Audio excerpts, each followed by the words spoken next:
2, 3, 4, hit it. Welcome to LoveLine with Adam Carolla and Dr. Drew. Would you sleep with sick women? I may be pregnant, but I am still a man. Spank the unruly ones. It's indecent, it's vulgar, it's blasphemous. I'm gonna ride you till you can't stand up. Come on, let's go down. All right, keep your shirt on.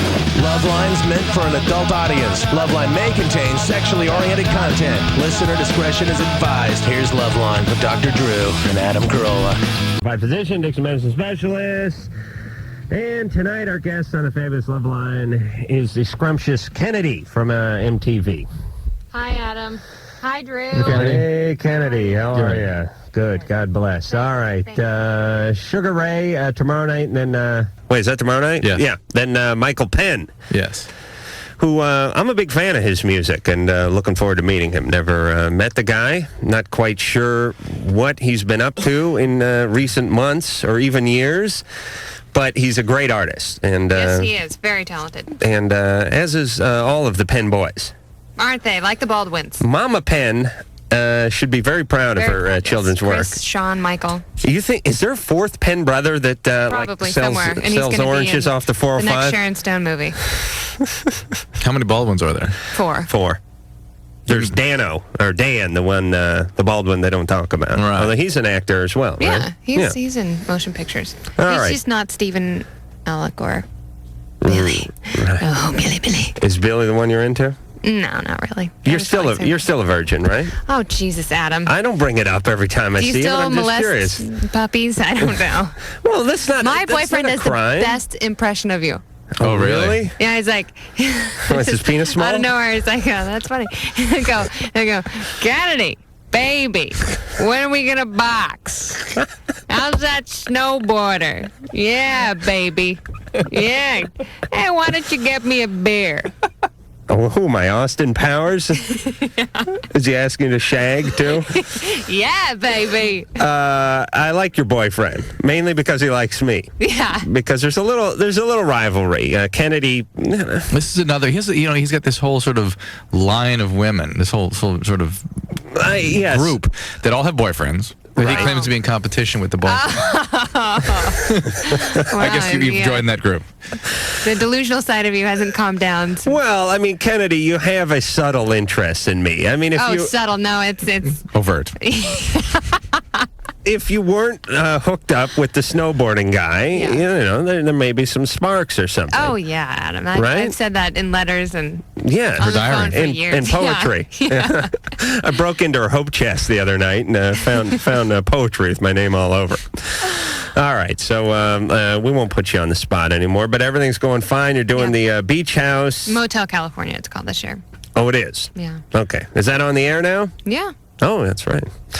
Gotta watch that. Drew, you watch the beach house there? Yeah, it's crazy. Don't you have a show on that? Yeah, we do, but we get home too late to watch ourselves. That is the problem. That's true, isn't it? Yeah.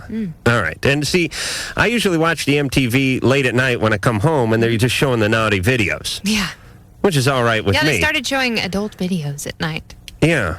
But there's no nudity or anything. It's just... well, it's basic cable. It's not the Spice Channel. Gotta get that Spice Channel.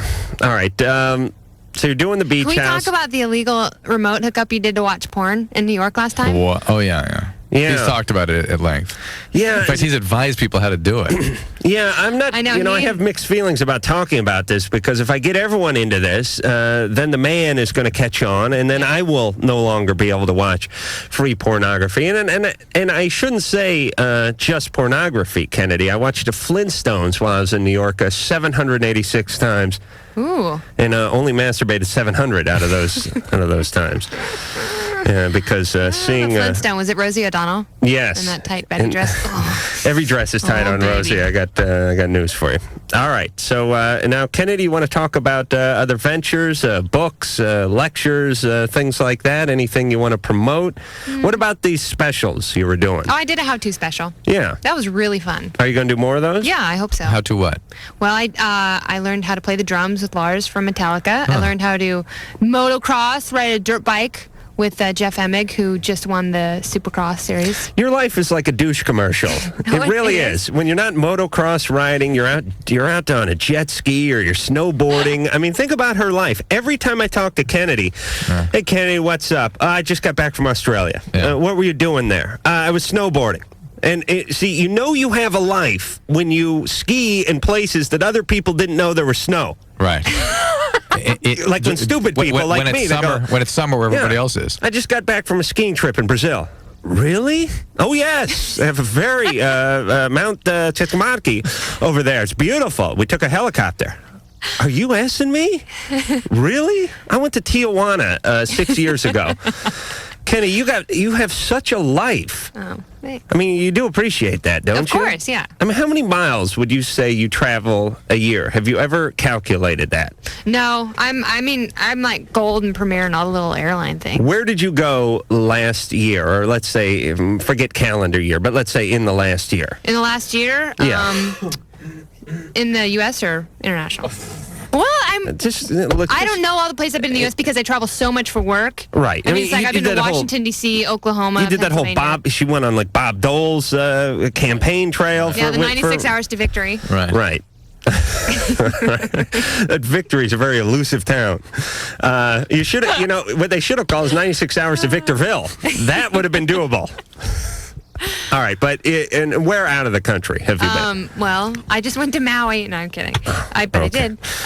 You did? Canada, Japan, New Zealand. This is the last 8 months, right? And last year. Last year. Oh, this is amazing. Yeah, it's amazing. What kind of life? A lot of people travel. Travel is one of my values. I know, we but learn about values in senior health class, and but travel is always one of the let me tell you the normal life. Get up early, get yelled at by an alcoholic boss that's trying to feel you up, and then every 3 years, because you've scrimped and saved, you get a Eurail pass. You go to Palm Springs. And you stay at some kibbutz or something, and then you come back home again with dysentery. That is the life of most people. It's not everywhere all year long. Hey, I just want you to stand back and take some stock. Appreciate. Yeah. Okay, because, as long as you appreciate your life. Thanks, Adam. Zoe, 23. Yes, hi. Hey. I have a question. It's kind of a psychological question. I don't know if Dr. Drew can help me out with this. My boyfriend and I have been seeing each other for about 2 years now, and we met in college, my senior year, his junior year. And when we met, we were very much on the same playing field maturity-wise. We shared a lot of the same friends. We still do. We had a lot of the same interests. We still do. Excuse me. Let me interrupt for 1 second. Adam, I'm going to do a translation for you here. I'm going to read the balloon over her head. All right. I want to get married. Not at all. Okay. I do not want to get married, but I do want someone that I know I can look to in the next couple of years. Hold on. During the break, I'm going to let you smell the balloon coming out of my ass. She said the same thing. Yeah, I know, but everyone likes to disagree with Drew. That's amazing. And then they call up and go, he's a genius. Yet every time he brings up a notion, they shoot it right down. All right, Zoe. So you want somebody who's may not want to get married tomorrow, but who's going to get married. Yeah, eventually. I want someone that I can stick with for a while. I'm just sort of tired of dating a lot of people. That is your intent, and that's fine, and that's appropriate for you, but you're going to have a hard time. Not a hard time, but it's going to be not as common to find a 23-year-old male who is thinking that way. Oh, okay. God, no kidding. Especially nowadays. I mean, that's just not the norm for people to get married in their early 20s. I went to loser guys want to get married early. I've done a poll. Oh, you have an informal one, or was this? It was fairly formal. CNN Newsweek. I had an interesting experience, and I went to a first parent meeting of this class, this thing I got one of my kids into. The school, yeah, the Little Lord Fauntleroy School for hemophiliacs. But I'll tell you what, the average age of the parent was like 37. Really? Yeah. Yeah, I believe that. It was very interesting, and there were no young parents. All right. And if I were a young parent, I wouldn't have gotten it together enough to be able to get kid in these. Absolutely. You know? Yeah, but there are pros to being a young parent, definitely, because you remember more what it was like to be a child. No. And you're young with your child. Disagree. I thought that way too at one time, but I disagree. But the people who I know who are younger parents, they relate to the children in a different way, and they're not as paranoid. Well, they're like Like my best friend had a kid when she was 19. Of course she But planned there's it. no Right. this notion of we grew up was together. in the parking lot of an Albertsons, and she was drunk, but it was all laid out weeks in advance. She's a great mom, though. She has. When we were growing up, people always say, "Oh, my mom, we grew up together." Drew gave Kenny the Total BS. Total BS. We grew up together. Wrong. Yeah. Neither of you grew up. That's what happened. You'd had experiences together, Yeah, and but neither you know of you what? grew up. She's a great disciplinarian, but she stimulates his mind in a way that older parents don't. Like older parents, they just don't relate to their kids. They don't have fun. That's a problem. Right. They don't that's like true. screw around. There is the and potential chase for them that. and, I agree with you. And things like that. Yep. The potential for that. Yeah, but listen, you get them, you get them like a totem play or something for that. Oh, come on. You get them that farmer thing where you turn the thing and the farmer's hand points to the See and pig. say. Is that what that is? So totem play. So Zoe, it's that you're looking still for. use one. You're my looking. hi-fi at home. You're looking for a lasting relationship. Maybe you ought to date older guys. I've thought about that, but for some reason I feel like maybe this is the wrong way to think about it, but we've like grown so much together, invested so much in each other that I feel like it would be a complete waste if I just sort of scrapped the whole thing right now. Well, I'm kind of curious to see as to what's going to happen, but I can't. My curiosity is only going to hold me for so long.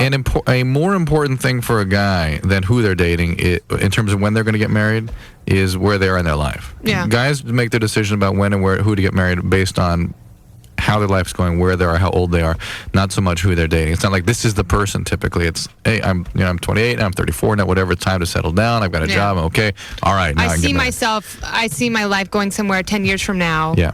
I'm not just living in the moment. But let me ask you guys this. She said she's invested so much. I wonder if that's a girl thing and maybe not a guy thing. I'm not sure. I've never had... It's like you're treating your relationship like a van that you fixed up. Yeah. And now you got to sell it at what you paid for it, and you're getting screwed because you bought the rims for it. I feel that way about my Cadillac. Yeah, you do. I have a 1962 Cadillac that I don't drive, and I'm really bummed out because if I want to sell it for anything, I'm going to have to put a lot of money into it. But then once I fix it up, I'm going to want to keep it, but I'll never drive it. Right, but I never feel that way about relationships. I just feel like, hey, I'm learning something, I'm having some fun, and if even if we're serious, if we do break up, I don't look at it as I wasted 2 years of my life. Yeah, I was like, hey, I got laid for 2 years. That's a girl thing. Yeah, obviously, it doesn't apply to everyone, but I think that is definitely a difference. The wasting time is more of a woman's point of view. However, a man will still feel a more intense loss, obviously, if they've invested a bigger piece of themselves in the relationship, Right. and that's a longer period of time. I think whoever's having more sex that they didn't really want to have feels the investment loss. Kevin, 21. Hey, Adam. Hey. You're funny. Hey, thanks, Kevin. And Kennedy, she really is scrumptious. She is. She is. She is the Renaissance woman. You hear the term Renaissance man tossed around quite a bit, but Kennedy... Because women they weren't allowed in Latin class back in the 16th century. But Kennedy, and even just with comments like that, underscoring her Renaissance-ness, the point is she does it all, this Kennedy. Almost does it all. Anyway. Yes. Okay. The problem is I sweat profusely. Me too. In school and in work, it is a big problem because I'm really embarrassed, and I don't know what to do about it. I mean, it's unbelievable. Sometimes it's just like literally buckets of sweat. I saw a thing on That's Incredible where a guy sweat so much they went in and did the surgery on his back and these nerves in his back, right. and they really did fix it so his glands didn't. Right, there are those procedures out there. There's also a cream Adam is familiar with. Skip Stevens, like standing by with some forceps that was or something. Kathy Lee Crosby and Fran Tarkenton, Tom Davidson. No, I'm thinking of real people, those incredible idiots or something. Skip Stevenson died. Oh, we did? It's all my head, just my head sweat. Like, yeah, me too. All right, let me talk to Kevin here.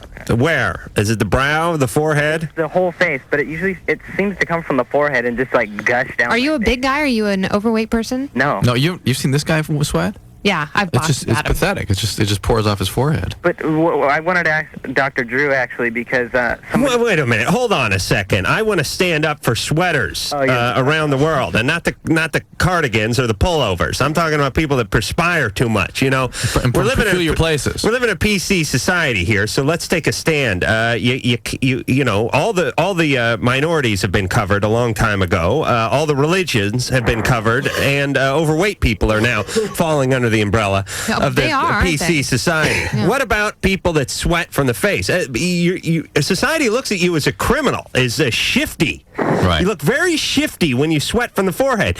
Yet, if you have huge patches underneath your arms, You're seen as a saintly. hard worker. Right. Yes, that's right. The guy's got a big patch under his arms or on his back. Like, ooh, he's really gotten into it today. Boy, hey, he's really has the ethic, doesn't he? But when you're sweating from the forehead, it's like, okay, the guy's got a kilo up his ass.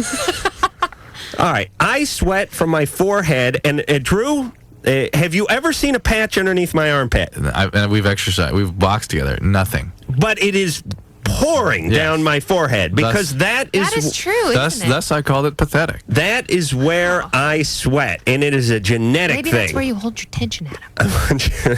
you're so cerebral. There's just so much. In your... No, it's that for most, I have like my brain is like 1 horsepower. And for most people, doing a math problem is using up like a quarter of their brain power. For me, it's using up 110% of my brain. My brain is like, oh my God, I got to carry something. It's brain sweats. Right. All right. So, Jeez. Kevin, this is a genetic, or I should say a congenital problem. My mother sweats. God bless her, like a mule. This woman. But tell him what to do. All right. Here's what. But it's actually, I have a medical question. What's the question? Because somebody suggested me the other day that it could be, my biological father has diabetes. No. And I don't know. No. It can't be related to that at all? No, my grandmother has diabetes. Diabetes. She doesn't sweat from Symptoms of diabetes: weakness, weight loss, urinating very frequently, large volumes, very thirsty. That's diabetes. So anyway, I'm going to answer for Adam since he can't seem to get to it. And that is that there's a cream called Xerac out there. It's not a cream. It's like an ointment. It's I wouldn't. It's water. Lotion. I beg your pardon. It's the consistency of like alcohol. Right, it's a lotion. And I don't consider that a lotion. That's a lotion. Is it a gel? It's a lotion. No, it's like, what would you call alcohol? A liquid? All right, then I'll go with a liquid. Okay. It's a lotion that you put on your forehead or wherever you need to stop the sweating, and it works pretty effective. Very expensive, but it works pretty well. Well, I just got a bunch of samples, yeah, and it works. But in tough cases like mine, you really gotta work it in, and you got to keep using it. But there's a whole psychological effect here. That you think, well, hey, I put this stuff on, I'm going to be fine, right. And it kind of mellows out your sweat glands a little. I see. All right, so give that a try, Kevin. Okay. I've tried putting antiperspirant on my forehead. Yeah. Yeah. What'd that do? Oh, that's made really my forehead smell good. And it probably made you break out. No. You're really not supposed to do that. I remember that John Ailes used to host a show called Lip Service on MTV, and he sweat so bad from his face. Really? That they'd have to put antiperspirant on a sponge and dab his forehead. Oh, I want to talk to him. I'd really like to start a group.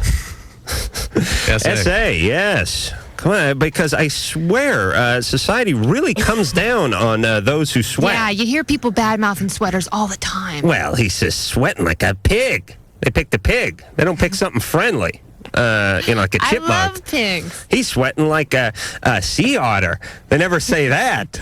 It's always the pig, the swine. Oh, Lord. With the cloven hoof. Hey, Carolyn, 25. Hi, how are you? Look, I'm How can you wear hats if you sweat so much? That's why I wear a hat. It traps a lot of the stuff coming down the thing. Oh, good point. Drew, we did a thing for Entertainment Tonight. 2 weeks ago. What happened? That was 3 months ago. They ever play that? I don't know. We must have just such a stellar job.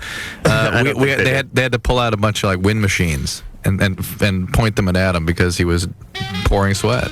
Yeah, it was just fire up, boom.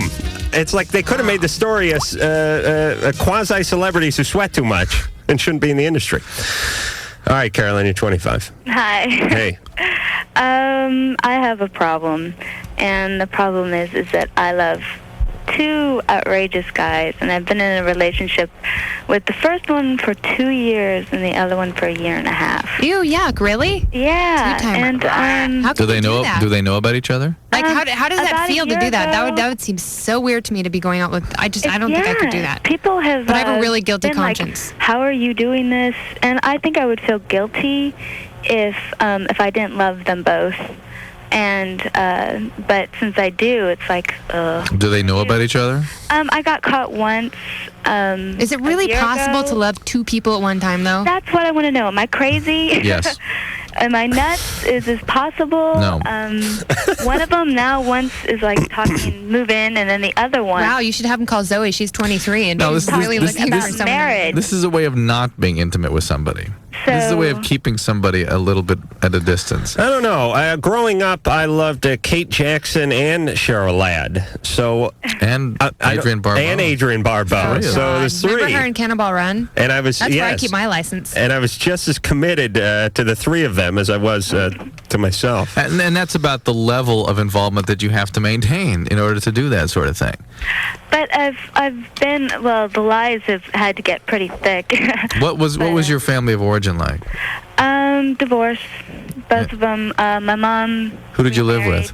My mom until I was 16, and then I moved in with my father. And why did you leave? She beat me. Okay. All right. Well, here we are. Okay, and this is what happens. Mm-hmm. It's very difficult to trust people, and you want to keep them at a little bit of a distance in case they should become abusive. You want to keep a spare. No, you want in the trunk. But the spare is to jump ship in case they invade in any way. One of them abuses you. One of them I know would do that. One of them, He's very caring, but he's jealous.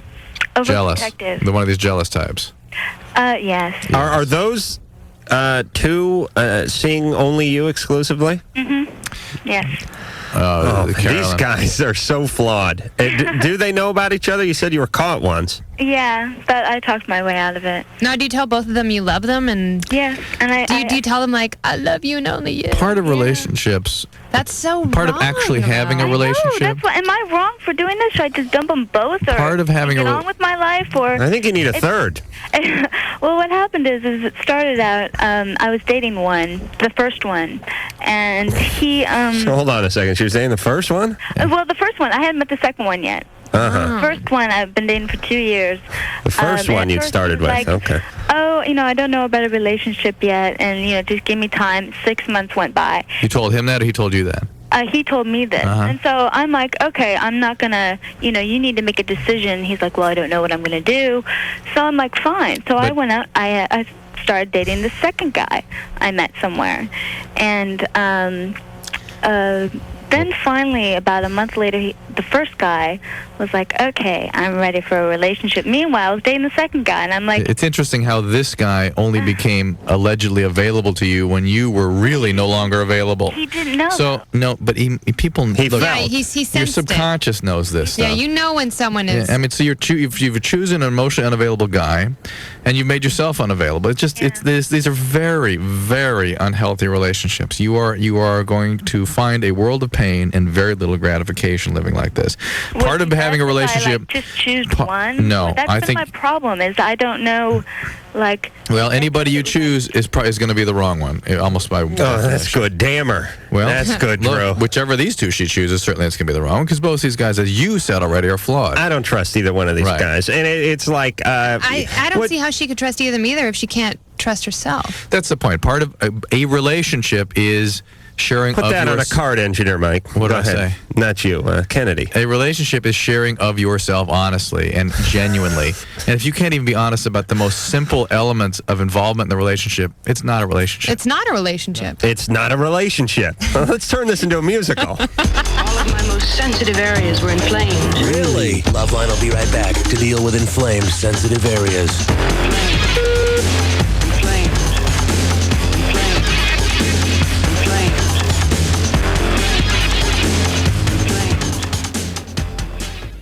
Radio that keeps you up at night. It's LoveLine, only on WEBN. Hi, this is John Tesh, and you are listening to LoveLine with Adam Carolla and Dr. Drew. Yes. Tesh. Was he here? Yeah. Yeah. God bless him. Brought his kid. Yeah, it was 13-year-old kid. Let me say this about the Tester. People, I don't know why, but he's a great target. Everyone loves to make fun of him. Yeah, especially when he did gymnastics. Oh, right, in the Olympics. Well, we got to talk about that for a second. But, we can? Okay. I was just going to talk about Tesh doing it. Yeah. All right. All right, that's good radio. Okay, good. we ran into Tesh. Where we were, some like conference or convention or something like NAPTI. something like that. All right, listen. Do you have to go to one of those ever? Listen. No, I've never been. Please let me kiss some Tesh Tush here for just a moment. The guy was on ET for a million years and then left it to go pursue his music. It may not be anyone's brand of music or our brand of music, but I think he does it well. And for what he's trying to do, he's doing a good job at it. And he's selling a lot of records. And he said, screw it. I don't want to be on TV. I'm going to go do my own thing and play my music. People make him the butt of many a joke, and we like to kind of ride on him. But I'll tell you, he's the most personable, friendly, easygoing, intelligent guy you're going to want to meet. Yeah, that's what everyone who's met him has said. And we ran into the guy at this convention, and he didn't know us. And we said, hey, here's what we do, and how about coming down? And he said, yeah, I think my kid listens to the show, and could I bring him along? And we said, fine. And he, true to his word, 2 weeks later, he walked in the studio, brought some CDs and some junk, brought his kid along and his kid's friend, and just sat there and was a delight. So it kind of, I don't like our society when we take really nice people who are basically just trying to do their own thing, and just everyone just jumps on that guy all the time. It's kind of cruel. Not as bad as Kathy Lee, though. Well, that's true, but she kind of has it coming. Yeah. Now, why? She's a nice person. All right, let me give. We never talk about any current issues. I go back and forth on her. See, sometimes I feel really sorry for her, and sometimes I just Kennedy inspires us. Yeah, I know. All right, because we'll never take a call the whole night. But here's what I want to say about that. The Globe are vermin. There's no doubt about that. They are bottom-feeding vermin. They feed on the misfortune of others, and all of that. We had was the it because tape. that Adam Carolla has syphilis cover story they did? You know what? That was my face on Hasselhoff's body, and the lesion was on his genitalia. So. Please. No, the point is they do this crap like, we had the tapes and we didn't want to release the tapes, but we didn't, but they denied it. So in order to save face, because they have so much integrity, they had to release it. Listen, you're vermin.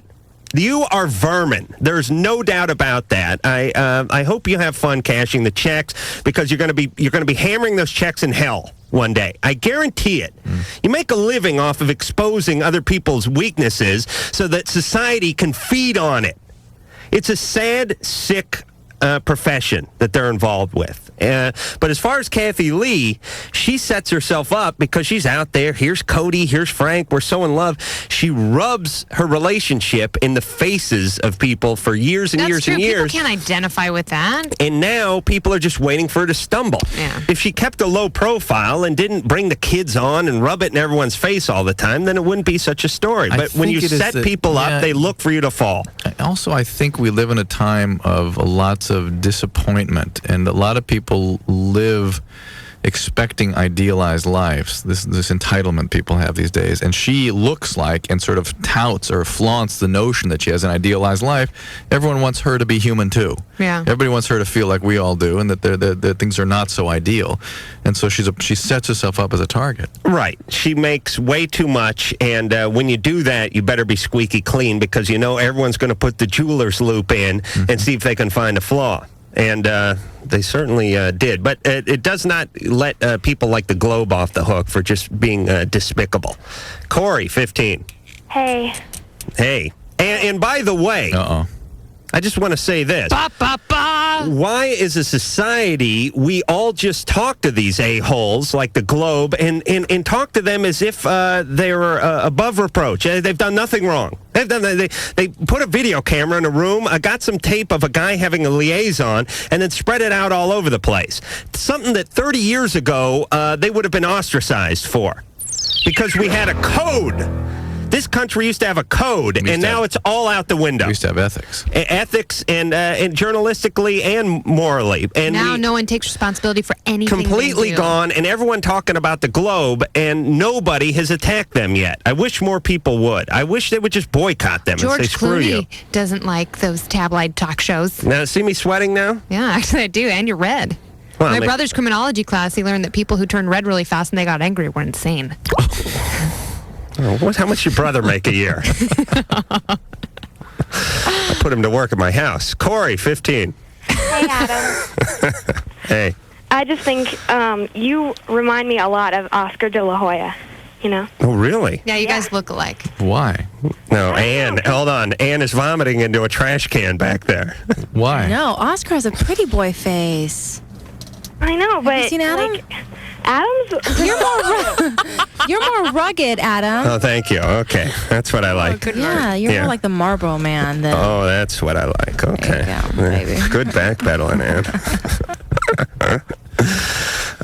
Was Mike feeding you those lines, or you just came up with those? All on my own. All right. I think Ann keeps a Adam is PO'd cheat sheet in front of her. Rugged Marlboro Man, and he'll be right back on track. But Oscar's so sweet and cutesy looking. He is. He's All right. adorable. All right. You know, for... But Kennedy, you've for a seen me pugilist. box. You know, I might be able to take the guy. Oh, without question. Your reach. Yes. I got a reach advantage. All right, Corey, what is it? Okay, I have, like, a lot of problems, and I've, like, have depression, and I started cutting my wrists about, like, 2 years ago. To try to kill yourself, or just No, just, like... Self-mutilation? cutting? Yeah. Mm-hmm. And I have, like, all these scars up and down my wrist, but nobody really notices because I always wear long-sleeve shirts. Your parents know about it? No. They don't know about that you have multiple wounds on your forearms. They don't really know. They don't really... Don't you guys go swim? I can't really do anything athletic because I have arthritis. What kind of arthritis? Juvenile rheumatoid. Oh, see, that must be really tough to deal with. Yeah, I had to take Prednisone. steroids. Yeah. Yeah, I had to take prednisone. Well, that's got to affect your mental state, too. Yep, absolutely. Yeah, and my dad was an alcoholic and a drug addict. Oh, Corey. Oh, my God. And Oh, my my God. parents got divorced, and... Well, are you getting any help? Well, I kind of did for a little while, but then they just said that I had depression, and they gave me a Serzone. Are you taking that? I think that's the last thing she needs to do is be putting anything else into her body. No, hold on. Stand back. Drew's going to pounce on you. Go, Drew. Somehow when she says it, it's not like having John Favreau say that. Yeah. He put his boot in Favreau's butt when Favreau What said did he? that. What did? Drew was getting close to mental breakdown on the TV show because we'd done like 8 in the last 6 hours, and Favreau piped up with some of that rhetoric, and Drew just snapped and went Well, off on it just seems like your body's own chemistry. Like Told after him taking swinger sucked. prednisone, oh no. You have to understand that she has got a chemical problem going on, and sometimes you want to fight chemistry with chemistry, and this is pretty serious. I mean, this is a medically relevant issue here where she's starting to cut on herself now. Yeah. She's got a very complex medical disorder, juvenile rheumatoid arthritis. She's got some very serious interpersonal dynamic issues with the alcoholic dad that are not going to get better, even if she were to get in some kind of intensive therapy. It's going to take years to sort this stuff out. It's going to be a constant daily struggle.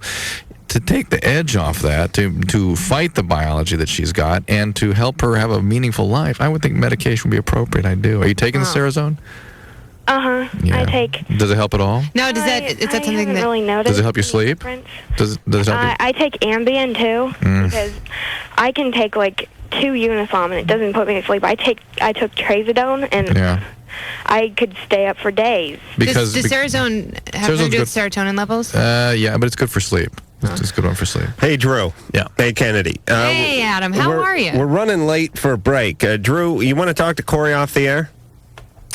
Well, let me. I think we can wrap it up. Corey, how? Listen, no, because what do you got to pee? Because how can we help? I mean, Corey, what are you looking for from us?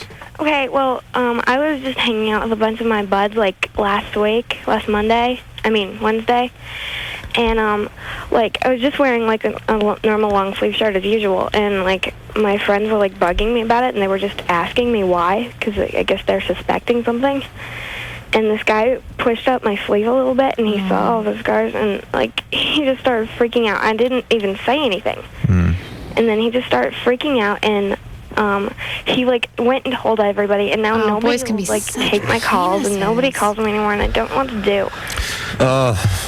Hey, there's a place in hell right next to the Globe editor's spot. There's a bench for him. I can't believe that. I would hire someone to kick his ass. This guy is an asshole. He is an asshole, and it's a good thing he's not one of your friends. Wow, bookend assholes from Dr. Drew. That's amazing. And put that on a cart, too. The a-hole cart. All right, Drew, listen, talk to her off the air, please. All right. We're dreadfully late for commercial break. And Corey, don't beat yourself up, Corey. This really is not your fault. These are all these circumstances that you have no control over. And it sounds like you're doing your best. All right, and hang on. We'll talk a little off the air. All right, we'll be back. Meanwhile, as the faceless evil closes in on the hapless sleeping populace across town in a shanty one-bedroom, an old woman feeds her parakeet. Come on, Chirpy, have some cheese. You love cheese. Since when are you afraid of cheese? LoveLine will be right back.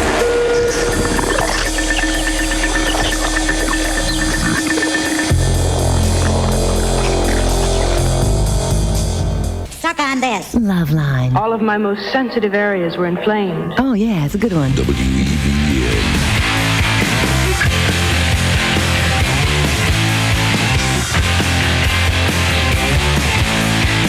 Hi, this is Ken, Chris, and Jay from the Squirrel Nut Zippers, and you're listening to LoveLine with Adam Carolla and Dr. Drew. Yes, the Squirrel Nut Zippers, a very strange band. Nice, but strange. Yeah, how were they? Were they nice? You get to meet everybody. Yeah, they're nice. Oh, I get to meet everyone. You get to meet everyone. And then they come over to your house and stuff. Snoop Dogg and Perry Farrell the other day. It was so excellent. What was it like talking to Perry? I mean, I don't think we've They were both interesting because they were together. Oh, really? Yeah, they were talking about Lollapalooza. And how sane is Perry these days? He was pretty lucid. Oh, he was? Very lucid, yeah. He's very nice. He was so sweet. He's like, is this going to be easy? Was he talking about extraterrestrials and stuff like that? No, he was talking about all the environmental awareness that he's trying to bring to this year's Lollapalooza and how he wants to increase the appreciation for the black man. That's why he's having artists like Tricky and Snoop Dogg on the bill. And Snoop said that he wanted, no color lines, and he wanted his performance to be really memorable. And, Snoop was excited to be sharing the bill with a bunch of people because it took some of the responsibility off him. And he was excited to work with all these techno artists because he wanted to collaborate with, like, Tricky or The Orb or... I say he calls the audience crackers, gets drunk, and trashes his trailer. That's my prediction. God. All right. Jamie, 17, you're on LoveLine with the great Kennedy from MTV. Hi, Dr. Drew. Hi, Adam. Hi, Kennedy. Hi, Jamie. Hi. I just wanted to talk about, I'm going out with this guy for 8.5 months now, and I'm, way too clingy with him. I mean, if he goes anywhere, I have to, go with him, and I'm with him, every single day, and I cannot stand to be away from him, and it really bugs me, and I don't know why. Do we want to gamble? Yeah. Should we be gambling, Jamie? I don't really think so. Could, but I don't think it'd get you anywhere. Oh, really? Yeah. Okay. Well, I'm not going to waste time. You weren't molested or beaten or anything like that. I had, a perfect childhood. Go, Drew. Now he wants to gamble. Yeah. Eating disorder? No. Anorexia? Nothing like that? Nope. I was anemic for a while, but that has nothing to do with it. Teenage profanity syndrome? No. No. When you have an overly idealized childhood, sometimes I was kind of spoiled. Right. It's really Why would she be so scared to lose this person? Why would she have to be so clingy, though? It's actually a pretty complex issue, but it has to do with abandonment issues and feelings of inadequacy and never having fully developed her sense of herself because she's sort of caught up in this over-idealized world that was her childhood. It seems like it's never too late to do that, especially for women. Women, it seems, can come into this awareness, either in their late teens or their, as late as their late 20s. Their independence? Or? Their sense of self. Their sense of self. Their sense of worth. I mean, I know women who have, been in abusive relationships and had horrible self-esteem, and then they make, some pretty drastic changes in their lives, and they go, oh my God, I was completely screwed up. And then, they all of a sudden appreciate themselves. But I think she needs to do that because... Is it interesting how spoiling kids sometimes make them feel bad about themselves? Yeah, well, they don't have a sense of security. When you don't have discipline and having to need to work for something... You also don't know who you are because you never have to confront bad feelings. You never come up against things of disappointments and frustrations and things that help you define who you are. Well, I take back every bad thing I said about my parents in that case. You're perfectly defined. You're etched. Yes, they were great. There's some peanut butter in the fridge. There's a celery stalk, and there's kibble for the dog in the cupboard. If you're hungry, you'll eat. There gets to be a point where you have to stop relying on your parents and you have to raise yourself. Like, you have to take care of yourself and your self-esteem. I mean, she has to go out and find something that she's good at or find something that she likes, and she has to throw herself into it, instead of... I've been trying to do that, but there's like nothing I could find that I could really get into. Well, you're 17. It's still young to figure out who and what it is you want to be. Are you a senior? No, junior. Oh, okay. That's right. We're at the end of the year now. Yeah. And what do you want to go to college and stuff? Yeah, I want to go to UC Santa Cruz, but I don't know what Banana slugs. Why do you want to go there? Just to score mushrooms and find yourself, or I don't read the works of? I don't know. Lennon. My sister said it was a good place to go. All right. Oh yeah, there you go. Yeah, I want to go there because someone else told me to. Yeah, I was thinking of investing some money. Is your sister around? I'd like to see what her take is on the ask her market. how Nike's doing. Hey, Jamie. All right, so you heard it from the experts. A lot of people, I mean, here's the deal. Here's what I'm discovering. Whatever your environment is been etched into you, and it's fairly deep, the etchings, at 16, 17, 18. As you get older, like the tide works on smoothing out a stone, the etchings aren't quite as deep. I mean, it starts to wear them away. You get out of the environment, you go off to college, you start getting involved with other people, And other you have ideas. so many experiences. Hold on, don't give me the puss, Drew. I get halfway into something, Drew shoots me the puss. Can I speak? No, let me finish. Hopefully you do a little reading, you get a little therapy, you talk to some people, and it becomes a little less deep and a little less deep. And by the time you're into your early and mid-20s, hopefully, even though the etchings are still there, they're not running your life. I just think she hasn't had the ability to define herself. I mean, I just think she has been in such a homogenous environment. She hasn't had the ability to really find out who she is. And that may not happen. Like, when I moved to California when I was 18, I thought I knew exactly who I was. And then I had, like, huge self-esteem issues. And it's like I realized all these things that had been troubling me, and it really, I mean, it was this huge awakening. Right. Two remarks. Well, that's basically what I was saying. Two things. That for somebody like Jamie, But it was the independence that Usually the separation of going off to college precipitates a major crisis. And so she has to really take what Adam said quite seriously, that you do need to look into this. Let me recommend a book by a guy named James Masterson called The Search for the Real Self. For you too. And you too. Oh, it's so condescending when you point at us and say, you want to be like me? Well, no, but it seems like women more than men go through this. But I mean, it can also be like when you have this independence, like it can be amazing. It can be very, very positive, and that's what I found it to be because I was forced to find out all these things on my own, like everything from like doing my own laundry to like.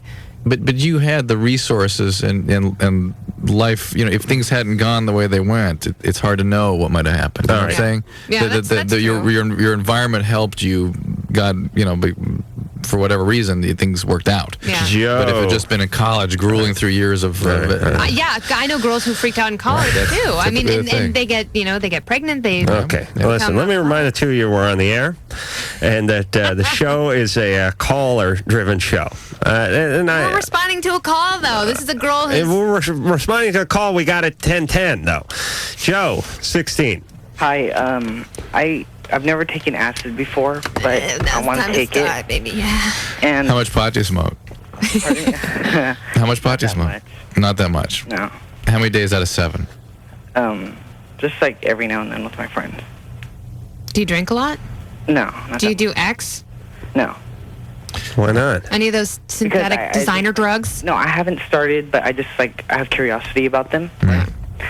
How old are you? 16. 16? Yeah. I would say wait till your brain develops a little bit more because you don't want to mess with the chemicals in your brain. Okay, well, for my friend, he wants to go on Drop Zone while on that Charlie Sheen movie? No, Drop Zone, the ride at Great America, the free falling ride. Oh yes, of course. Yeah, and will he die, from all the pressure and all that? No. No. No. Okay. Listen, it's a cute question. Though. Here's my LoveLine theory. and you've heard a few of them. People who call the vagina the virgina should not be getting married. People who think they may become impregnated because their cousin whacked off in the jacuzzi last summer should not be having sex. And people who think their heads are going to explode because they go in the drop zone on a tab of acid should not be taking the acid. You see my theory here? Is it becoming clear? All right, Joe, please, no acid for you. Can we go on a tangent about the people who are defending the flight attendants against secondhand cigarette smoke? What's this now? And all the people who are like, there should be no cigarette advertising for juveniles. And a guy from the Cato Institute, which is a brilliant organization in Washington, it's pretty much a libertarian organization, he was on Crossfire on Friday night saying, what has Joe Camel done that's wrong? It's not false advertising. All Joe Camel is saying is that smoking is fun and smoking is cool. But it's true. And it's a very effective campaign. I mean, but why should the government be the ones to say that A, you can't smoke and that cigarettes should be outlawed? The government makes the rules as they go. That's why they're the government. There's no rules that say you can't have Joe Camel advertise your cigarette. Why not the person? Why not the individual? Why can't the individual say, I don't want to smoke because smoking is bad? It's very obvious. There are blatant warnings everywhere. There's many different angles on this subject, and I have mixed feelings on it. But here's what I think that I came up with earlier in the week, although I have not spoken about it on the air. Speaking of the government and Joe Camel. First off, if they have a big problem with Joe Camel, which they seem to, if I was the makers of Camel cigarettes, I would simply change his name to Bob Camel. That's A, number one, and get the government right off my back. Maybe change his hair, a little different pair of sunglasses. Comb it over the hump. The number two thing is if here's the compromise I would reach if I was the government. Whenever the government comes out with a campaign, it never works. Yeah. Just say no. McGruff, the Just crime. Say no actually did work. That's though. correct. It worked for like 10 minutes. No, it didn't work for 10 minutes. It worked for very young children. Please, because it's an entertainment-oriented show. Could you let me continue my riff for just one moment, please? Yes, it was. I think the government, because they're complaining about how effective the Joe Camel campaign is, should take Joe Camel and use Joe Camel. And what we'll do as a government is we'll teach people not to smoke. We'll just use them for our own campaigns. We will trade them Smokey the Bear and McGruff the Crime Dog for Joe Camel. And then we'll take Joe Camel and we'll have him say not to light forest fires and not to leave your laptop computer unattended at the airport. But the scary thing about this whole thing is you guys aren't on board here at all. Where does it end? Like where does this all end? So the government can completely ban cigarette smoking, completely ban tobacco, no cigars and cigarettes. We think they're bad for you. But I was thinking about this the other day. It's prohibition. What else is bad for you? The sun's bad for you. The sun is horrible. We should outlaw the sun. Driving's bad for you. Carbon monoxide is horrible for you. And furthermore, cheese is awful for you. In P.J. O'Rourke's book, All the Trouble in the World, he talks about how the state of Vermont should be sued because they're pumping cholesterol into people's hearts and they're dying of heart disease. Right. It's the same thing. People know It's either that or that sugary syrup they're pumping into society. Between the cheese and the syrup, we should really turn Vermont into a parking lot. There should be a huge embargo on the state of Vermont. All right. We have to go to break. I certainly, my take is the cigarettes are doing the government good because people are keeling over at 55 and we don't have to string them along with Medicare that's a good point. for and 20 years. They're making the choice. All right. Totally agreed. We'll be back. The voices are trying to throw me off while I'm trying to concentrate on this. Okay, you're safe. For the erotic pleasures of women. It's LoveLine. All right. WEBN. Hey, we're here with Kennedy from Hi, Adam. Hi, Dr. MTV. Thank you for having me. Not only a talent, but a friend. Oh. Thank you. You're my friend too, Adam. I know. You too, Drew. Yeah, and Drew, who doesn't like many, really digs the Kenster. Oh. She's wise beyond her years. She's lovely, and she's like I know the words to this song. There's a summer place where it may rain or storm, but I'm safe and warm from all care. Got nappy hair. Birds will be singing. Made in my underwear. All right, we'll be back in 10 seconds with the fabulous song stylings of Kennedy. This is LoveLine on Radio Station. WEBN Cincinnati.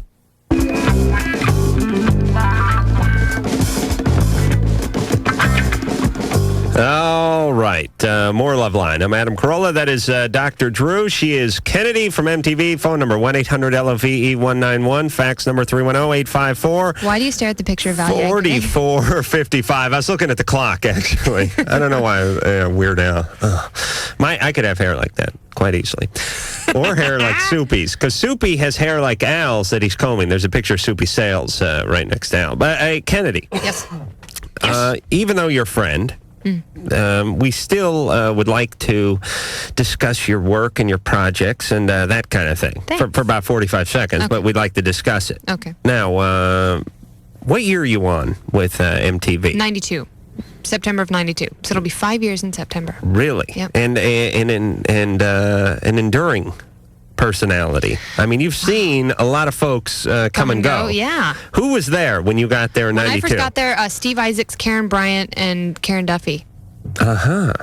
All making a big name for themselves out there. Well, Duffy. Yeah, she's doing well. Karen's doing really well. She was really, really sick, and she had to undergo some radical chemotherapy. Really? Yeah, she had a lesion on her brain.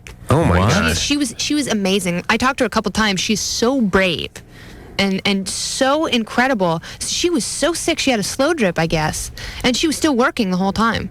What kind of tumor did she have? She said it was a strange lesion. It was inoperable, and it was they figured out it's something that only African American men in North Carolina get. Like it's this really rare lesion, and the only thing that it would respond to is chemotherapy.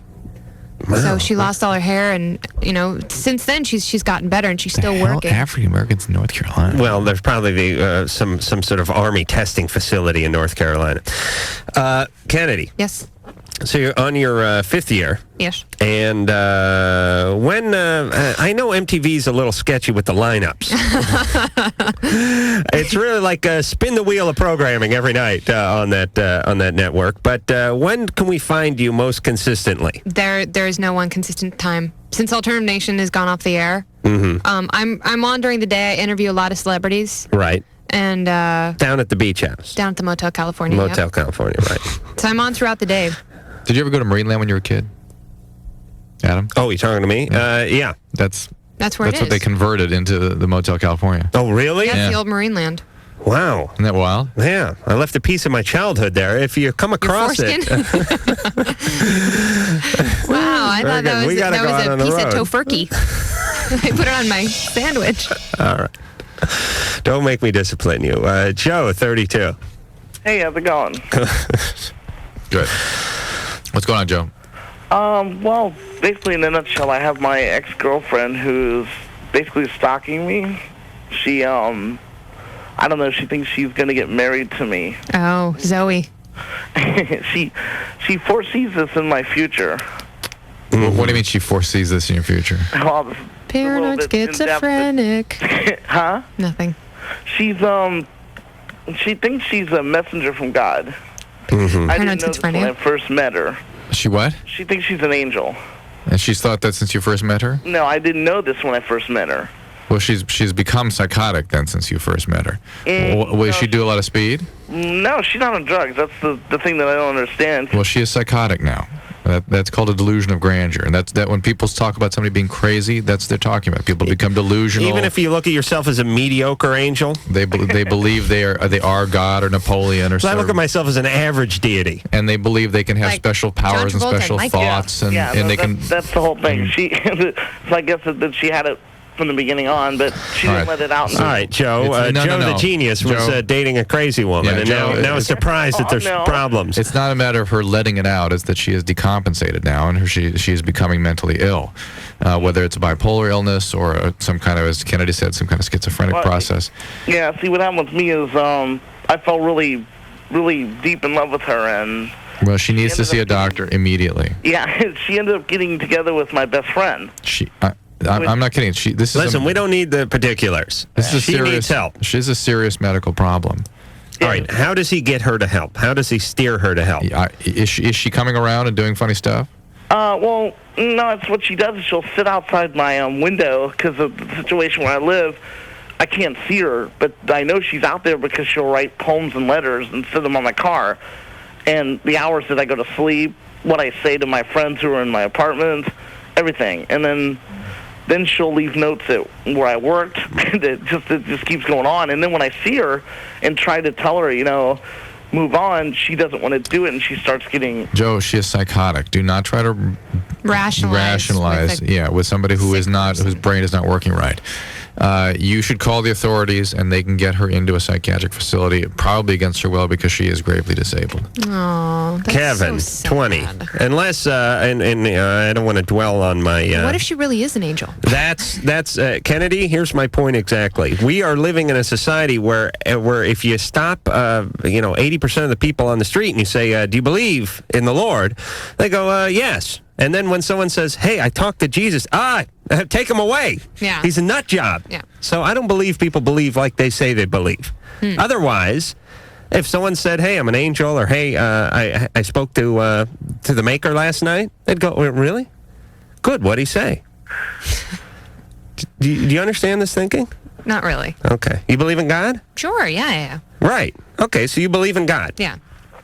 But yet, if I told you I spoke to God last night, you'd think I was a crackpot. Well, I'd wonder if maybe you had bowed your head and prayed to the Lord, Adam. I mean, you know what I'm saying? Seriously. But isn't there a book like Conversations with God where this guy was like, I was awakened by an angel. Right, and we all think he's a nut job. No, the book is a bestseller. All right, because people want to read about the nut job. Kevin, 20. Yeah, how you doing? Good. You're panting like old Yeller over there. Well, I was just laughing at Kennedy. Oh, okay. Well, laugh with her, would you? Yes, exactly. Okay, with her. I was laughing with Kennedy. Thank you. Anyway, my problem. I've been sexually active with a girl for about 3 years, and the problem is she can't have an orgasm. How old is she? She is going to be 18 this month. She would be normal at that age, typically. Okay. It's not that she can't have; she just hasn't been able to yet. So it's something that will eventually happen, probably. Probably. Yeah, you won't be there to enjoy it. She's going to have one. I'll tell you that right now. She'll call you though. Where's Ann? Ann is trying to induce an orgasm in the bathroom as we speak. Oh no, there she is. Yes, has no idea we're talking about her. All right. Listen, Kevin, has she had other partners before you? Yeah, lots, and she hasn't ever had one since she became sexually active. Lots? Well, not bad lots. Right, okay. And, but enough to have felt the warm caress of a gentleman and knows that it's nothing that you're doing or not doing. Correct. Right, okay. What about when she's alone? She hasn't, when she's alone, she doesn't like to do that kind of thing. I mean, she's tried it, but she is not a big fan of it. So. See how different that is for women than a man. For women, it feels silly, weird, not right. Exactly. They can't quite find the emotional place to have those responses happen. And for a man, it is a purely mechanical issue. It's because boys aren't sluts, and there's not that sexual stigma. No. I really think it is a purely different process. Women... The sexual response is a different... Women's sexuality is internal. Men's sexuality is right there. It's obvious. It's more than that. The women, it's internal and it's emotional. If the emotional elements aren't in place, it seems weird, silly. It doesn't make sense. And for a man, everything's in place. Kevin, does she enjoy being intimate with you? Yeah. Here's the thing, and here's an interesting point. Everybody projects their own feelings onto everyone else. And when you're having sex, you do it onto your partner. And that's why men approach women sexually the way they want to be approached, which was always screwed up. Like, they always want to pound away and smack and slap and have sweat fly. And women want to be caressed, and they want to be held, and they want the slow grind. Yeah. And so we always approach our partners the way we'd want to be approached, but they're different. And my point is this. To a man, to have sex without an orgasm is almost a redundant experience. I mean, it's almost like, why bother? Yeah. And so we then throw that onto the woman, and we say if she's not having orgasms when we're having, it's a total failure. She must be. You see your, she must be frustrated. your orgasm. You see everything. Like you see everything, and women feel Right. much more. She must be having a horrible time. Yeah. And the truth is that plenty of women don't have orgasm on plenty of occasions when they're having sex. Lord knows I'm an expert at this. No one has done more research into females' inability to have orgasms during and how they feel afterwards. And how they feel afterward. And they like the experience because they like the connection, the intimacy. Yeah. Thank you. All right. Boy, we're really honing our craft here, Drew. Simpatico. Simcrapico is what Drew and I are. Ed, 31. It's Al. Is it Alex? Oh, okay. Sorry. First of all, Kennedy, yeah. I really like you. Thanks, I enjoy Alex. watching you on MTV and everything. You must be a secure male. Why is that? Because the insecure ones have a big problem. You have a problem with a woman with an opinion and a ski cap. Oh, no, I love it. I love a woman with a strong opinion. Oh, okay. Anyway, I guess my problem is I have very strong feelings for my sister-in-law. I've been married for 10 years, have 2 kids. And the forbidden fruit. Well, we haven't acted on it. We've just recently acknowledged our feelings towards one another, and a lot of it had to do with pressure from my wife. Pressure? Well, we've been we become really good friends throughout this whole experience. I mean, I guess because she's always been, around in family gatherings, blah blah blah. She's around a lot. What do you mean pressure from your wife? She just one day started accusing us of going off and having an affair and stuff like that, and we weren't. I never really thought about it. I mean, my wife is far better looking to her, number one. My wife is actually very beautiful. And not to say my sister-in-law isn't, but she's, a little on the heavier side, but she's a great person. And we've just always had a real good bond. What's going on in your relationship with your wife? I'm sorry? What's going on in your relationship with your wife? Not a whole lot. It just seems like there's something missing. What? I don't know. Well, why don't you work on that? Yeah, that I'm sure that You have 2 kids. Quite a bit to do with it. Look, you have 2 kids. You have a huge responsibility to them to create a healthy family. Right. Oh, yeah. I mean, I agree 100%. And this is kind of just been eating at me lately, and I'm trying to repress this. And well, eventually, if you don't deal with whatever the problem is in the relationship, you're not going to be able to repress anything. You're gonna do something to screw up that relationship. Right. Oh, You've got to go get some help and work in that relationship. This is a time bomb. Some of it has to do maybe with the fact that my wife's currently being treated for some depression. She's, kind of had some problems with panic attacks and stuff like that in the last couple of years. And finally, I convinced her to go see somebody about it. And we started with our doctor, and that led to a therapist, which she seems to be doing a little bit better. But one of the things that happens when one partner's in therapy and starts getting better is the relationship can really be stressed. If the other person doesn't come along and grow similarly, sometimes relationships don't survive that. What she tells me is she seems to think that I'm growing without her, is what she's telling me. And I don't understand. I mean, I guess I do like quite a bit of reading and stuff like that, which she seems to be threatened by. She's even told me that. Does she take care of the kids mostly? Oh, yeah, I do. I mean, it's a 50-50 deal. When I'm off work, I'm home with the kids, and she goes to work, and vice versa. So it's pretty much where we have equal time with the kids. And when I'm home with the kids, I'm basically the one they're with. I make sure they're fed. Well, blah blah blah. And I'm very, she's got a professional taking care of her. Go to that person, ask for some input on what's going on here and how it should be managed, because this is not about the sister-in-law. I mean, your opening volley about the sister-in-law is you're not attracted to her, and yet you have these intense feelings that you don't know how to deal with. That's just it's some kind of a hostage situation. You're trying to jump ship to escape whatever is going on in your relationship with your wife. You have 2 kids. You have responsibility to them. Make this relationship healthy. Commit yourself to that. It may be uncomfortable for a while, but get clear in your head that leaving this relationship is not an option. Yeah, because at that point, it's not just your life. I mean, you really tear kids' lives apart when you... Some data came out today that was on divorces that shows that there's a lot of focus on getting kids through the time of divorce. So they found out that the emotional impact and the problems that kids have from divorce come in their adult life when they have lousy relationships. They don't function well at work. They don't achieve the way they would have otherwise. You're looking I got to go cry. Hold on. You want to take over the show, Kennedy? Think what you could have been, Adam. My dad had left when I was 8. Although I thought it was fine, actually. But, it's a lesser of two evils. My family was so screwed up that... yeah, but you joined the circus. You had your family. Yes, we're the Flying Corollas. It was a carnival, actually. The Flying Corollas. The Sweating Corollas. The Sweating Corollas. I was in the Geek Show. I was the bearded ass. Kara, 17. Oh, actually, it's Tara. But What did I call you? Kara?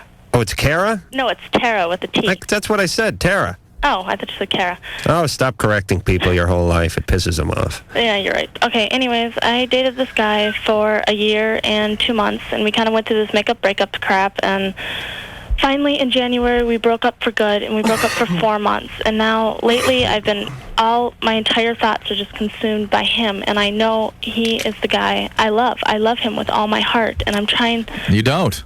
Yes, I do. No, you don't. Yes, I do. No, you don't. Obsession is not love. When you're obsessed with someone Because like that, if you did, when you were with him, you love him. But you don't like him when you're with him. You like the thought of him. No, I Go, Drew. lost his baby in November. You what? Really? You what? I lost his baby in November, and that really... At the mall or what? No. I had a miscarriage, and... How far along were you? 2 months. How old are you? 17. I know, it was a big mistake, and... That'll be a chapter in your book, Kenny. Go ahead.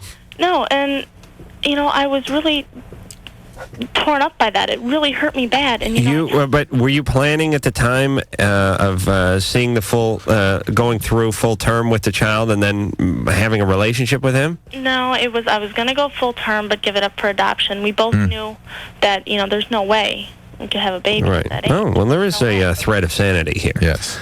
Okay, and so and now it's kind of like I tried to call him and talk to him, and he completely blows me off, even though he said that we should always be friends and everything, and I just don't know if Was he your first love?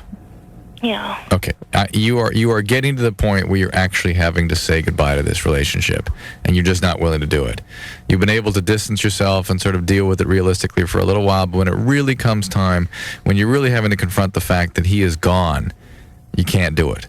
It's very painful. It's very difficult. It takes many months to get over, but it's an important transition for people to go through, and everybody has to go through it. And everybody has a first love. Everybody leaves it behind. We could do an hour on this, and it wouldn't make a dent in it. It is one of those things. It is like going to the dentist. It is just one of those things in life that you have to do so your teeth don't fall out when you're 35. And oftentimes people... It makes you a better person. Yeah. You have to go through it. I don't know how else to explain it. It is the most intense pain I've ever felt. Yeah, you'd end up clinging a little bit, didn't you? You got kind of clingy. Well, I don't know How if old were you when you had your first love? I'd call it clinging, but I did Stalking, get okay. drunk, barge into her house, and insist on getting my softball mitt back a year after the relationship with tears pouring down my eyes, only to find a condom. Is that true? An expired condom underneath the bed while I was looking for my Is softball. that true? Yeah. Yes. Oh my God, that's so horrible. It sounds like such a cute little funny out of made up story, but No, it's it's real. Listen, Kenny, you don't know the pain that was in my life. And people that have trouble dealing with these abandonment issues, they can be very, very painful. I was older. I was like 20. Yeah. Maybe 21. But you were out of it for like a year after that, weren't you? I would say, realistically, at age 21, hell could have been 22. I can't quite recall. But the point is this. I was an adult. I mean, I was living on my own. I was working. I was riding a motorcycle. I was drinking on the weekends.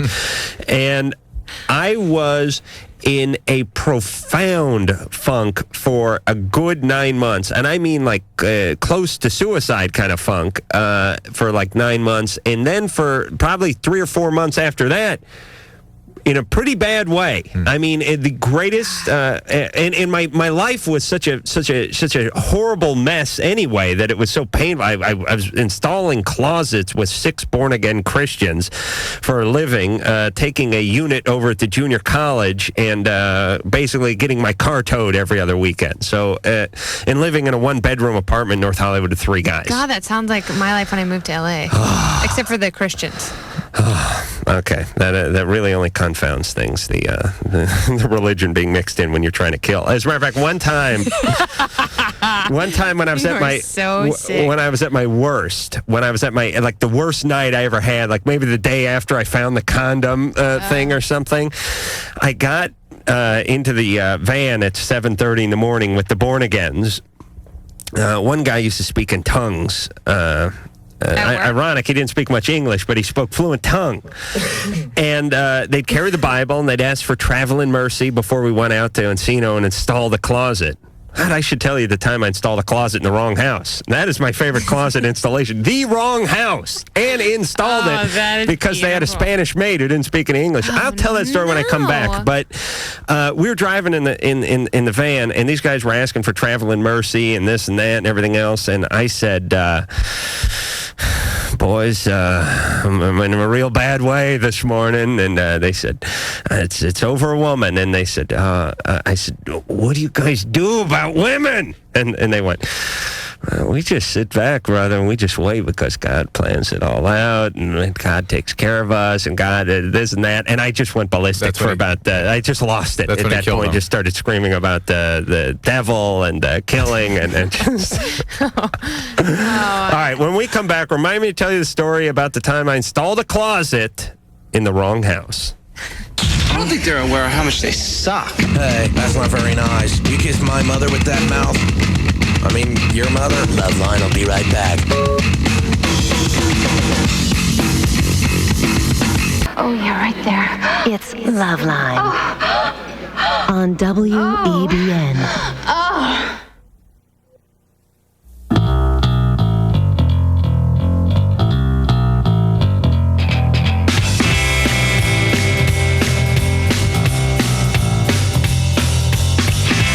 Yeah, everybody on the floor, this is Ice-T. You're listening to LoveLine with Adam Carolla and Dr. Drew. Nobody moves, nobody gets hurt. Yes, Ice-T. Like that, Ice-T. All right, this is LoveLine. That is Dr. Drew. I'm Adam Carolla. Now, and which did you say was better, cake or pie? I can't remember. Is Kennedy. And you know my feelings on pie. You like pie better? Or cake? Yep. Yes. Pie. Okay, that's right, because I like cake better. I like that pie. would be a huge hurdle for us to overcome as I like a couple. cobbler. Do you like cobbler? Oh, sure. You can't go wrong with cobbler because cobbler is really pie. It's rectangular. It's rectangular pie disguised as cobbler or cake, but it is pie. All right, let me tell you real quickly before I forget the story of installing a closet in the wrong house. And I'm not talking about going up and putting in a hanger rod or something. I'm talking about tearing out the old closets and installing a new, these Euro prefab, white veneered things with the chrome poles and everything. You have to bolt them into your closets. Yeah, you use drywall screws and put cleats in the wall. No, you're tearing out baseboard and stuff like that. Well, here's what happened. The address of the house that I needed to install the closet in was the street that I grew up on, which was called Hartsook Street over in beautiful North Hollywood, California. And the street that I was currently living on in my crappy one-bedroom apartment off of Laurel Canyon was a street right next to Hartsook. So when the boss said, here's the address and here's the street name, I said, oh, it's the street I live on. And it was the street I lived on. But I equated that with the street I grew up on, which was one street over. An easy enough mistake. So I went to the same address, but I was one street over. And I knocked on the door, and let me tell you, if you're wearing tool bags and you got a tape measure on you and a cap, you'll walk right. I'll walk right into Fort Knox and take whatever I need. I knocked on the door, and a Spanish maid answered. Yes, she didn't speak a lick of English. I'm doing work, trabajo in the bedroom. Let me in. And she was like, we know. Yes, we're putting the closet in. Come on, boys. Marched right in, right past her. I walked right in the closet. I had to do the closet in the bedroom, master bedroom closet. Walked in, all right, start tearing stuff out, throwing stuff out in the truck, putting up hooks, screwing stuff, doing it. I was there for 2 hours. Were you upset that they hadn't taken anything out of their closet first? We've had this happen happened before, and I cursed them a little bit, but I threw it out on the bed, and went to town. Now then, I went back to her when the job was over because the boss said, make sure you collect the money. And I went to her, and I handed her the invoice, and I said, the dinero. I made that international money thing where you rub your forefinger and your thumb together. Money. It's also sex, too, I think. And she... For you it is. With that yeah, because it's money. Money equals sex. Oh, I see the move with the hand. Yeah, that's about right. Anyway, she said, no. And I said, yes, money, check for the work. And she said, no. And I took the invoice and I showed it to her, and I showed her the address on it. Here is the address. And she grabbed a piece of mail and showed it to me. And of course, the address is on it. And I had that little thing. You know, in life, there's just a small window in between the time you were incredibly right and you effed up incredibly. There's like a second and a half in there. That the dawning period, I like to call it. The sinking feeling. The sinking, where it's like the feeling goes from I am absolutely right to what to holy ass. I got to get out of here. So I realized I was at the wrong address, and I got sketchy and started sweating profusely from the brow, as my theme would go. And she got sketchy because she had a little infant there. She was looking at her, and she ran for the phone. Oh. And I don't know who she was calling, but I'm guessing the people out in the house. I ran for the closet, put the Makita on reverse, and started pulling everything out. Just yanking it all out. Tucked as much of it under my arm as I could get. Threw it into the car, into the truck, and took off. And you never contacted them again? Nope.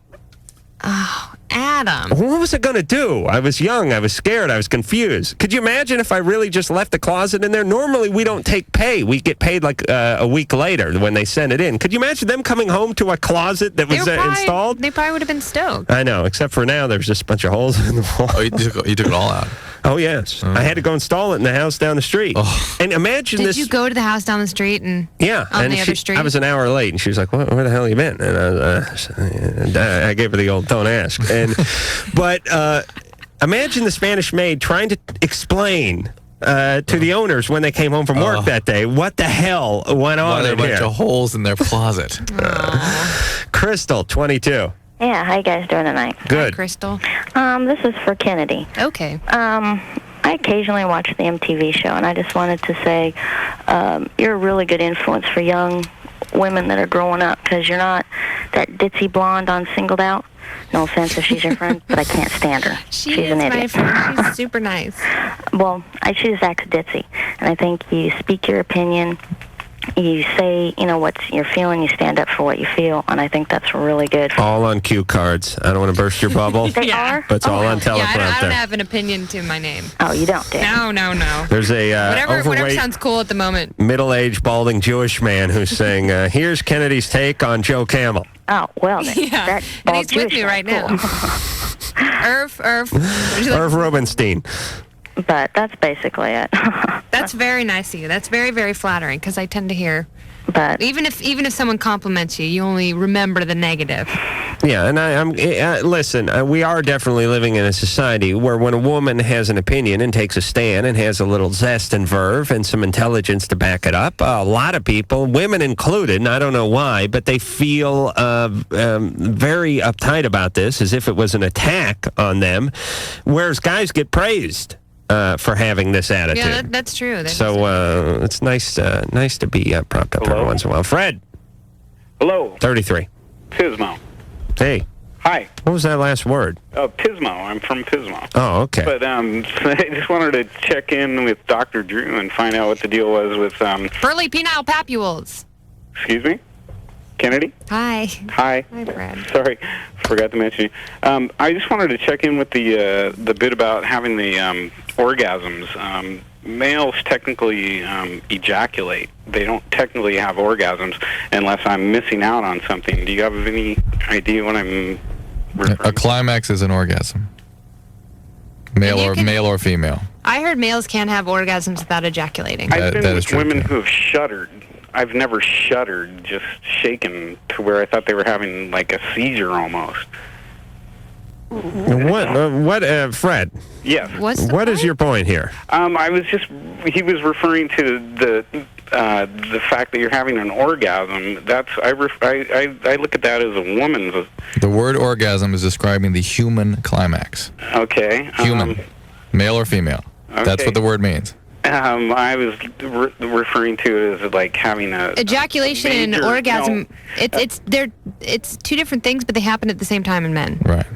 Well, I was just referring to a woman's climax versus a man's climax.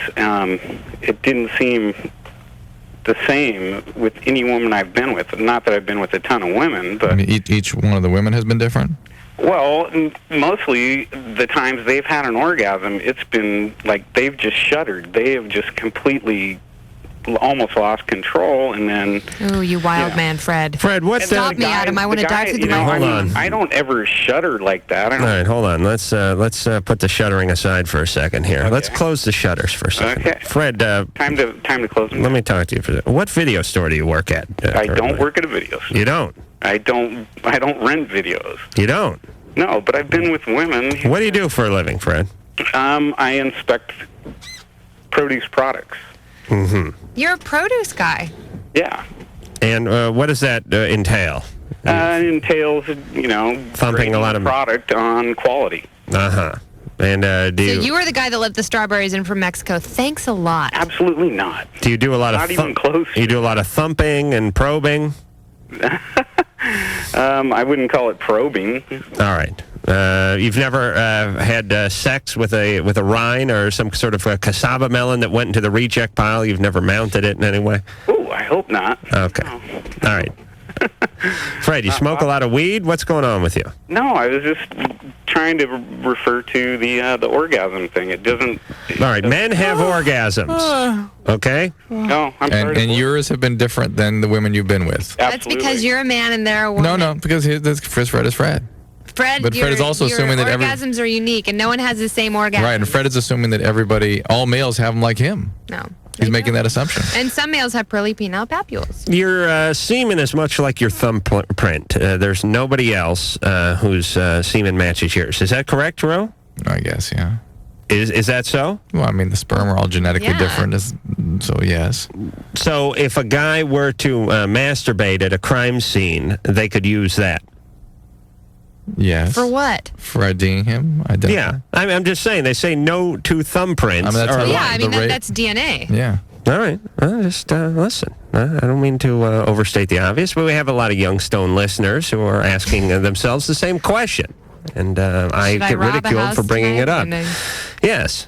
All right. We'll bring my hamper down to the lab and be back after this. I don't go in for these backdoor shenanigans. Sex, drugs, rock and roll. Shenanigans. Chips, dips, chains, whips. Shenanigans. High school orgy kind of thing. LoveLine, I'll be right back. Shenanigans. Shenanigans. It's LoveLine. WEBN.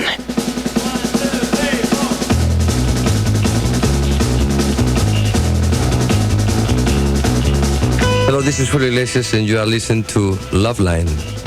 Yes, you is. All right, I'm Adam Carolla. That is Dr. Drew. She is Kennedy, and there's something I didn't want to forget. I don't know. I got to make a note here. I want to sponsor a vasectomy. Right. For who? For someone who is a worthy candidate. Someone who's young, has too many kids. Not necessarily young.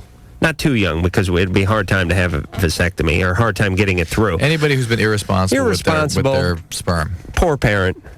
You know what I mean? Like Dennis Rodman's dad. Oh. He has like 75 kids. Does he really? He has... I think he has into the 30s. Wow. Or something like that. Really? And to me, a guy like that has done more harm to society than like smallpox. Yeah. I would like to sponsor, for instance, a lot of guys would like a vasectomy. The guys who are on like their 8th kid don't necessarily want another kid. They just want to screw, and they're too lazy to put on a condom. Yeah.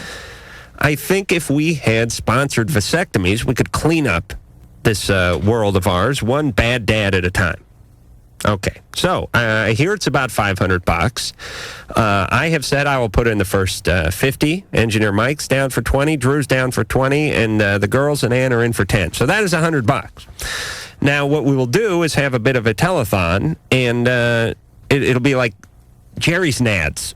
And you don't have any one specific person in No, mind? but we're going to have candidates call in, and we'll get a tote board and maybe put you in a sequins dress and, check the numbers. I would love it. And we'll get some celebrity, like Jason Priestley's cousin in here as the celebrity, and if he has one. And we will have people pledge 50 cents, $1, $5. Maybe we'll have businesses who listen to the show call in and pledge, and we'll get somebody.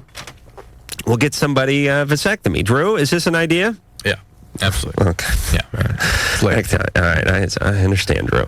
Indigo. Yes. Hey. Howdy. Hey. So I have two things.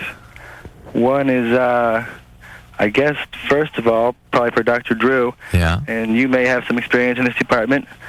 I'm probably a charter member of the Napping and Masturbating Club. Oh, really? But my ejaculate seems to turn things blue.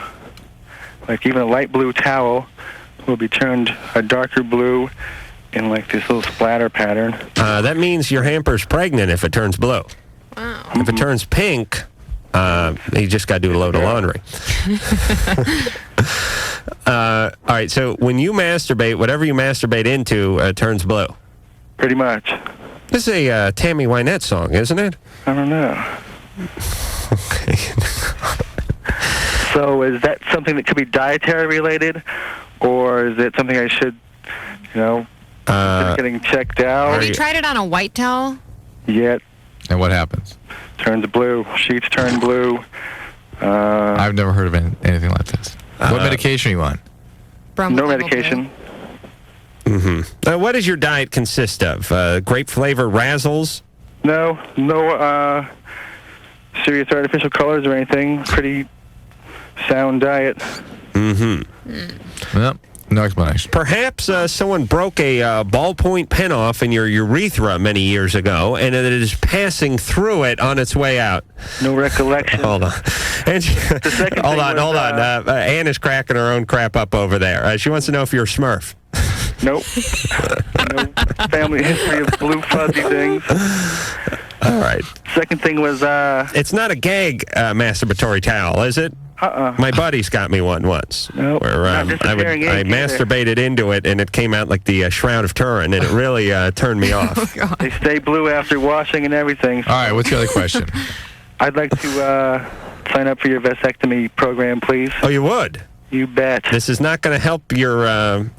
it's time that we broke down the color barrier, even when it comes to masturbation. Do you have kids?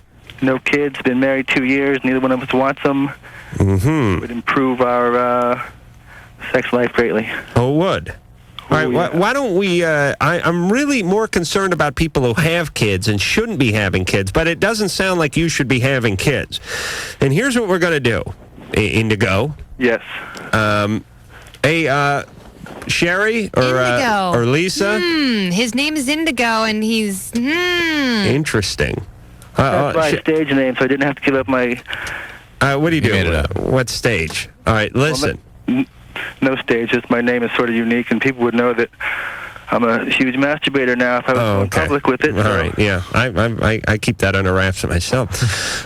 Sherry or Lisa, take Indigo's... Yes, please. Take a piece of paper, call it the vasectomy candidate list, or VCL, and get Indigo's name, his age, and 32. Put a 0 there for no kids, and get his phone number off the air. And we will then have this campaign, and I will pick the most qualified. Indigo, I got to say you're a little down in the running because you don't have any children. On the other hand, the thought of you raising a child is so frightening that you jump to the head of the list. Perfect. All right, Indigo. All right, so hang on. We're going to give your number to the beautiful Sherry. Sherry? Yeah. Okay. You get in a ghost number. Okay. Thank you. All right. Don't give me the condescending thumbs up. All right. I don't know if you hear me. That's all. All right. Please. Some sort of catalog must have just come in because the girls are just giddy over there. All right. Roy, 22. Roy. I got a funny question about love for you to change the subject from sex. I've been going out with a girl for about 8 months now. And it's the first time I've ever really gone out with an absolutely beautiful woman. All my friends tell me she's beautiful, and I'm really happy with her, but I feel a little bit neglected. And I'm wondering if that's just the kind of thing you got to put up with a beautiful woman, or if there are beautiful women out there that won't neglect me, perhaps. I think the latter is certainly true. What do you mean by neglected? Well, it's nothing real serious. I mean, little things like she'll go on vacation and tell me about, she saw something for one of her other friends, male friends, like a couple of things that she picked up for him, but she won't bring me back anything. Oh, that's me. Like crabs or something? Thank God, no. No, it's nothing real serious. But it's just a bunch of little things that just seem to add up over time. And there'll be times, I'll want to go out, I'll want to hang out with her, and she'll, blow me off for So her it sounds other like friends. it sounds like she really has no concern, or maybe even has difficulty acknowledging your feelings, which certainly people who are sort of think a lot of themselves, let's say, have trouble doing sometimes. If we talk to her, Roy, would she be calling you her boyfriend or the guy she dates? She'd be calling me her boyfriend. We tell each other that we love each other, and I know that I love her, but I don't know. I think maybe we've got a different idea of love. How old is she? She's 20. Do you guys have regular sexual relations? Well, I'm away at school right now, but when I'm around, it's really frequent. And what does she do? She's incredible. No, I mean, for a living. What does she do for a living? Sorry. She's a cocktail waitress. Ooh. I see. And at Hooters? No, not at Hooters. At it's kind of a prestigious country club at a golf course. And how did you meet her? Did you have to win her? Was she a little reluctant at first? Yeah, she was. And I asked her later, at what point were you attracted to me? Was it because I was always attracted to her? I saw her, damn, she's beautiful. But she said that she kind of grew towards me. All right. Here's my theory about relationships. The tone of the relationship is set early on by who does the serious pursuing. Now, I know this sounds a little funky, but hear me out. When you enter a relationship where one person is really infatuated and really charged up about the other person, but the other person, say, dating somebody else and keeps putting them off and then eventually breaks up and ends up very true. Going out with them. The tone has been set. Yeah, I agree with that. It is like it's like a work environment. It's like you showed up, you really begged for the job, this and that, you're underneath this person, and that's the way it remains. I agree. I mean, because I've been in relationships where at least I dated guys where I was really into them, and then finally, they agreed to go out with me. But you always feel weird about it. You always feel like you have to overcompensate for something, and you really have to knock them out. So it's not equal. Or I've gone out with guys who they've asked me out, and then finally I'm like, okay, fine, I'll go out with you, and it just feels kind of icky, like you're doing them a favor. Right. With my boyfriend, he was the only guy ever that I ever met where it wasn't like that at all. It was so equal in the beginning, and we were just we became friends first, and then we were just so attracted to each other that it just happened. Yeah, and the best way to enter is if you're merging onto some sort of love highway, both getting on at the same time. I agree. Not where someone has to slow down and let you merge, kind of thing. And it sounds to me like our friend, who was it? Roy Boy here, like that he sort of had to win her over, but maybe she's not totally won over. And this excuse and she feels that too. I mean, she probably wants to go out with the guy that she's really not bowled over by. And everyone does. I mean, that's human nature. And this whole thing of she has a different interpretation of love than I do. Yeah, that's fine. That'll get you so far. That'll get you 3 months into it. Right. All right, so Roy has to tell her how he feels, show a little backbone, and be prepared. And realize to walk out if she ain't doing it. That is the only thing that can whip her you back got to into remember shape. that what she might go for is the abusive guy who she can't be involved with either. So that's right. That's why I always abuse. Melissa, 28. Hi. I have a question. Yes. About DNA. My baby is 2, and the father, he went to jail. Hold on a second. Okay. What's going on in the background there? You air traffic controller, or is that the show? It's the show. I moved away from it. Okay. All right, I would chastise you, but we only have 45 seconds, so go ahead. Okay. The baby's dad is in jail. He ordered paternity tests. The test just came back that it's not his. Mm-hmm. He's still a candidate for the Adam Carolla vasectomy program. Vasectathon. Anyway, okay, the person who I think is the father, if the DNA tests were right, because he looks just like him, but the other guy he just went to prison. He's in prison for first-degree murder. Are they both in prison, or just the one guy? Yes. Oh, they're both in prison. Oh, hey. On Mercy and say she had the incarcerated. I was going through that time in my life. Oh, were you just dated the potentially incarcerated? That was before they were incarcerated. All right. What is your question? You drove them to kill. What is the question? Oh, for Christ's sake. Okay, I go to court July 1st. I don't know what to do when I go to court. What do I go to court and say, yes, I know who the father is, and he's in this prison, he's locked up. Do the DNA testing on him. What are you going to court for? For the continuance of the paternity test. They sent the other guy the test results. Melissa, go to the court and tell the truth.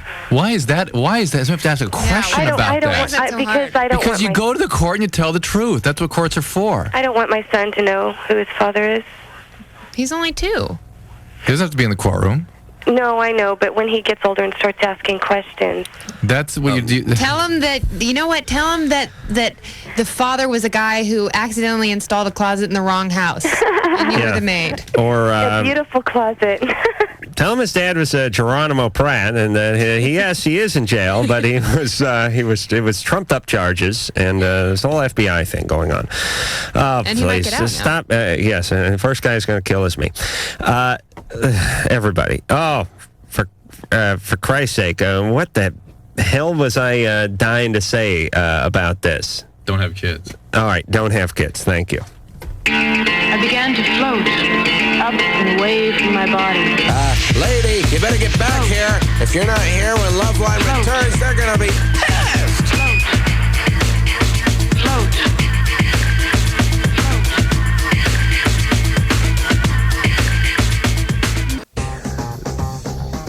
LoveLine, out of show. Sugar Ray tomorrow night, and then Michael Penn on Thursday. I want to thank the always lovely Kennedy. Thank you guys for having me on. Stimulating 2 hours. Boy, went by in the blink of an eye. Really did. All right. Drew, get better. Take care of your bronchitis. I'm fine. Even doctors get sick. I'm aware of that. And it cracks Adam up, so that's nice. It's kind of funny. It's like when a lawyer gets sued. All right, so until next time, this is Adam Carolla for Dr. Drew saying mahalo. This has been LoveLine. The opinions expressed herein are certainly opinions, that's for sure. If you'd like a written transcript of today's program, you probably should have written it down yourself. And if you did, we'd like a copy. LoveLine producer Ann Wilkins. This broadcast was copyright 1997 Westwood One Entertainment. This music is MXPX on Tooth and Nail Records. Sit, Obo. Obo, stop dragging your butt across the carpet.